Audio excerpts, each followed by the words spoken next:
On this episode of Pitch Chris, you're going to find out how to raise that first dollar for your production. Should you send your headshots directly to a producer? And how do you attract A-list talent?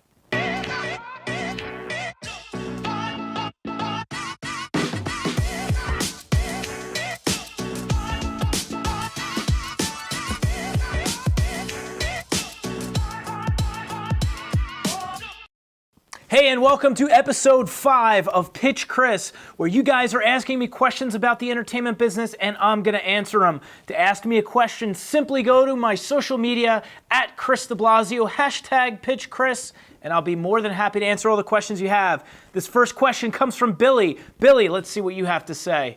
As a producer just starting out, what is the best way to raise money?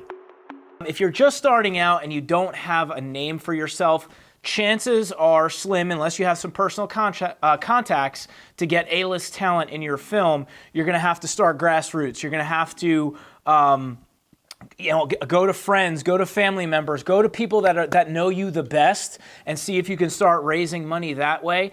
Another thing that I think a lot of people, they just want to jump right to A-list celebrities to bring a name to their project. You don't necessarily have to do that. What you can do is you can find social media influencers that have a following and get them involved in your project. You don't necessarily have to go right after the A-list talent all the time.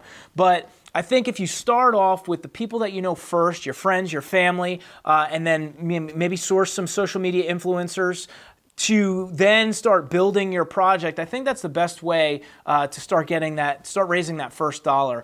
Product placement obviously is another thing, which I've talked about before, but going to advertisers, telling businesses that you're doing a film, you need places to shoot.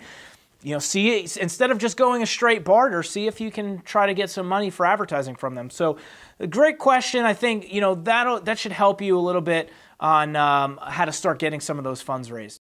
I'm just starting out in production. What's the best way to attract A-list talent in your movie? So that's a good question. Very similar to the question that I just answered. If you don't have a name for yourself, it's going to be a little bit challenging for you to attract A-list talent to your film if you don't have any credits, you haven't done anything in the past.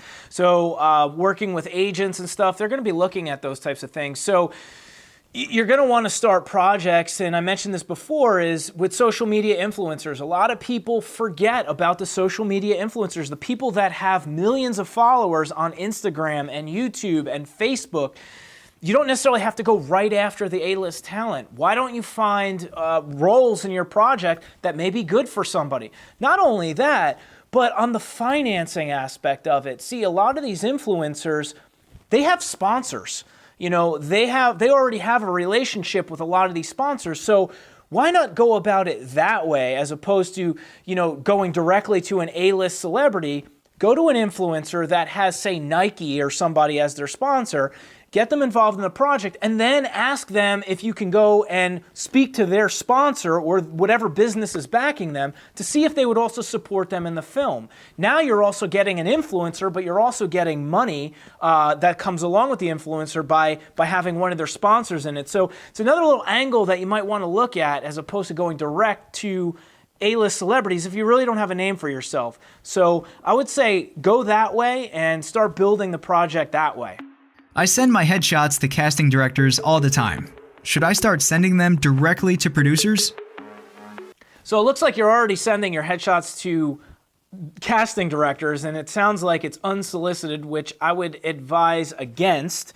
I think unless you're actually submitting specifically to a project, you should only submit when those projects, when that role for you is becoming available. But sending it directly to a producer, unless you personally know that producer and you're on a relationship with them where you can just, hey, I heard you're doing this project, here you go, here's my resume. I wouldn't blind send your resume to a producer or email your resume to a producer because there's a process, and there's a process for a reason. Producers hire casting directors to narrow down the talent pool so we don't get bombarded with every single actor out there specifically for a role. So we hire these casting directors to then sort through the thousands and thousands of submissions that are brought for this one role to then weed it down to that handful of people that are right for that role. If you start sending your headshots directly to a producer that there's no project for you right yet, it could get quite annoying. So I would say stick to the process.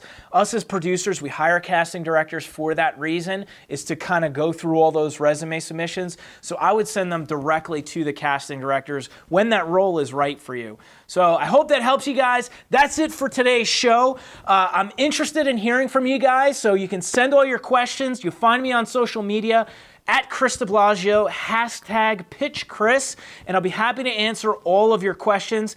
What I'm getting into now is starting to accept video submissions, so if you guys would like to get a little exposure and get on the show, go ahead and record yourself. It's got to be under 60 seconds or less. Record your question, and I'll be happy to air you guys on the show.